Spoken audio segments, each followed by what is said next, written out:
आज invest idea donate skill के लिए बहुत सारे तालिब इल्मों की तरफ से ये पूछा गया है कि फोरेंसिक, हम कहते हैं फोरेंसिक लैब्स बन गई हैं, फोरेंसिक साइंसेस होती क्या है और इसकी एक माशरे को क्यों ज़रूरत है, और इसकी जैसे कहते हैं कि पाकिस्तान में मोर फोरेंसिक लेबॉर्ट्रीज बननी चाहिए ताकि जस्टिस को जस्टिफाई तरीके के साथ साइंसी एविडेंस के साथ हम प्रेजेंट कर सकें। तो उसमें जो बयान किया गया है कि मॉडर्न साइंस में एविडेंस जो है वो बहुत इंपॉर्टेंट है, क्योंकि आप डीएनए को वेरीफाई कर सकते हैं, फिंगरप्रिंट्स का ज़्यादा बेहतर रिजल्ट ले सकते हैं, ब्लड सैंपल्स ले सकते हैं, फायर अलार्म टाइम पे हुआ था नहीं हुआ था ये भी उसमें आता है, डिजिटल एविडेंस वो भी इसी में आती है। हमारे यहाँ एग्जिस्टिंग लेबॉर्ट्रीज जो हैं वो बहुत कम है। ये लेबॉर्ट्रीज हर उस इलाके में होनी चाहिए जहाँ पे पॉपुलेशन है और जिसमें एरिया है, ताकि वो टाइमली जाके उस एविडेंस को कलेक्ट कर सकें। इसी तरह इसके इन्वेस्टिगेशन, यानी एक इन्वेस्टिगेशन वो है जिसको कंपाइल किया जाएगा और एक है जो एविडेंस कलेक्शन का मरला है कि एक क्राइम रिपोर्ट हुआ, उस क्राइम के ऊपर जाके जो स्टाफ है उसने वहाँ से एविडेंस कलेक्ट की, उसने उसके बाद लेबॉर्ट्री में लेके गए, लेबॉर्ट्री से वेरिफिकेशन की और वेरिफिकेशन के बाद उन्होंने एक रिपोर्ट जो है इन्वेस्टिगेटर्स को प्रोवाइड की ताकि वो उसकी इन्वेस्टिगेशन में उसको शामिल कर सके।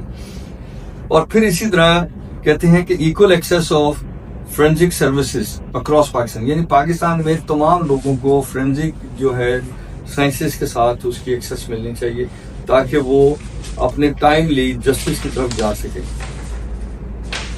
ये फिर एक बड़ा इंपॉर्टेंट सवाल है कि हम अपने इनोसेंट लोगों की हिफाजत कैसे करें, उसमें भी फोरेंसिक आ जाता है, क्योंकि फोरेंसिक ने झूठ नहीं बोलना। अगर कोई क्राइम हुआ है, कोई साइकोलॉजिकल फियर था, कोई हैप्चुअल था, कोई प्राइड थे जिसे हम चुदरा कहते हैं, कोई इस तरह की और चीजें थी, किसी को तंग करने के लिए एलिमेंट था, तो उसको भी डिजाइन करने में, लोकेट करने में और उसकी नफ्सियात देखने में। फिर इसमें यह कहा जाता है कि strengthen public trust on justice system. जब फोरेंसिक के साथ जस्टिस होगा तो आपके सामने गवाहों का कत्ल नहीं होगा, आपके सामने गवाहों को हैरेस नहीं किया जाएगा, बल्कि उसकी फोरेंसिक जो है उसकी बुनियाद पे उसका जस्टिस होगा। और इसी के साथ हमारी वुमेन एम्पावरमेंट भी होगी, लोग अपने बच्चों को आज़ादी से भेज सकेंगे, ख़वातीन आज़ादी से काम कर सकेंगी, और जो यानी आपके यहाँ गुर्बत में फंसे हुए या किसी वजह से किसी खौफ में, विक्टिम होने के खौफ में घर से नहीं निकलते, उनको भी निकलने में आज़ादी होगी। फिर नेशनल सिक्योरिटी को भी हम मैनेज कर सकेंगे और हमारा इंटरनेशनल ट्रस्ट भी बहुत ज़्यादा होगा। इन्वेस्टमेंट साइंसेज और उसमें इनोवेशन में भी ये हमारे काम आएगी कि किस किस्म के इंस्ट्रूमेंट चाहिए, किस किस्म की चीज़ें चाहिए, क्योंकि इसमें जो एक बहुत बड़ा एलिमेंट है जिसको आमतौर पर हम डिस्कस नहीं करते, वो है की role of the forensic in society. वो कहते हैं कि एक तो क्राइम इन्वेस्टिगेशन है, जस्टिस डिलीवरी है। कोई जस्टिस हवा में नहीं हो सकता। हमारे यहाँ अक्सर आपने सुना होगा कि जस्टिस के बारे में, लॉयर के बारे में, जो हमारी इन्वेस्टिगेशन है उसके बारे में, जो उसकी अदर देन डाटा कलेक्शन है उसके बारे में सवालात उठते हैं। तो अगर ये फोरेंसिक के साथ एक सिंक्रोनाइज करके साइंसिस तौर पे आप प्रूव करेंगे तो लोगों का ये गिला भी खत्म हो जाएगा। फिर इसमें ये जो सबसे बड़ी बात है, क्राइम डिटेक्शन के साथ साथ साइबर क्राइम डिटेक्शन जो होगा, ये जो भी आपको कॉलें आती हैं वो कहाँ से जनरेट हुई, किसने उसको किया, और उसको भी आप डिटेक्ट कर सकेंगे ताकि एग्जैक्टली और टाइमली अगले क्रिमिनल तक पहुंचा जाए। पब्लिक सेफ्टी, जो रोड पे जा रहा है उसको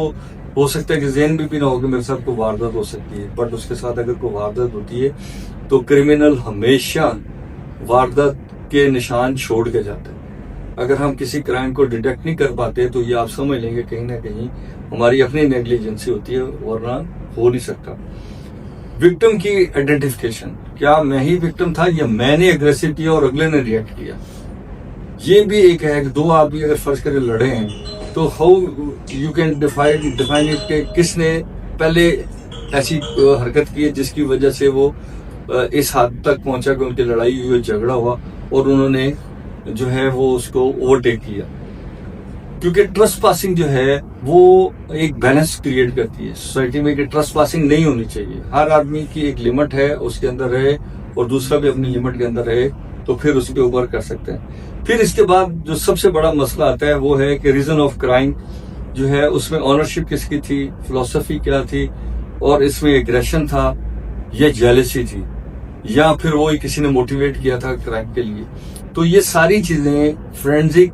लेबोरेटरी के थ्रू भी एसेस की जा सकती हैं और उसके नतीजे में ऐसे ही है जैसे हम फूड अथॉरिटीज को देखते हैं कि अगर फूड अथॉरिटी हर शहर में काम कर रही है तो उसके नतीजे में फूड के इंग्रेडिएंट्स बेहतर हुए होंगे, उसके जो टाइम ऑफ एक्सपायरी है उसको भी मैनेज किया जाएगा। तो ये भी टेक्निकली आपकी समझ के लिए कि ह्यूमन बॉडी के लिए, ह्यूमन स्ट्रक्चर के लिए, ह्यूमन रवैयों के लिए भी हमें फोरेंसिक के ऊपर काम करना है। और हमारे बहुत सारे बच्चे एमफिल करके वेटिंग फॉर ऑर्डर हैं कि उन्हें इस प्रोफेशन में जॉब मिले। और बहुत अच्छा लगता है जो बच्चा जो पढ़ के आया उसको उसी में जॉब मिले। तो हमें अगर फोरेंसिक लैब नहीं बनानी तो फिर लोगों से कह दें कि ये सब्जेक्ट तो ना पढ़े, हमारे पास पहले ही ओवर क्राउडेड है। तो हम चाहते हैं कि जो सब्जेक्ट आपकी यूनिवर्सिटीज पढ़ा रही हैं वो उसके साथ साथ ये भी वर्क करें कि इसके लिए फ्यूचर में डिमांड क्या होगी, ताकि जो बच्चा जो पढ़ के आया वो अगर उसी में काम करेगा तो उसी में एक्सलेंस होगा। तो आज हम फोरेंसिक और वुमेन एम्पावरमेंट और बच्चों की सेफ्टी और बड़ों बुजुर्गों की सेफ्टी और आम आदमी की सेफ्टी के लिए ये कहना चाहते हैं कि हमें अपने रवैयों को बदलने के लिए एक एविडेंस प्रूव करना पड़ेगा। और वो एविडेंस है जो हम हर जगह पे एक फोरेंसिक लेबोरेटरी या फोरेंसिक कलेक्शन सेंटर्स उनको इंश्योर करेंगे और उसको मार्केट भी करेंगे। हो सकता है कई जगह पे और हमें नोटिस बना, अगर हम मार्केट करेंगे तो क्रिमिनल को भी पता होगा कि वो इस तरह पकड़ा जाएगा और वो क्राइम नहीं करेगा।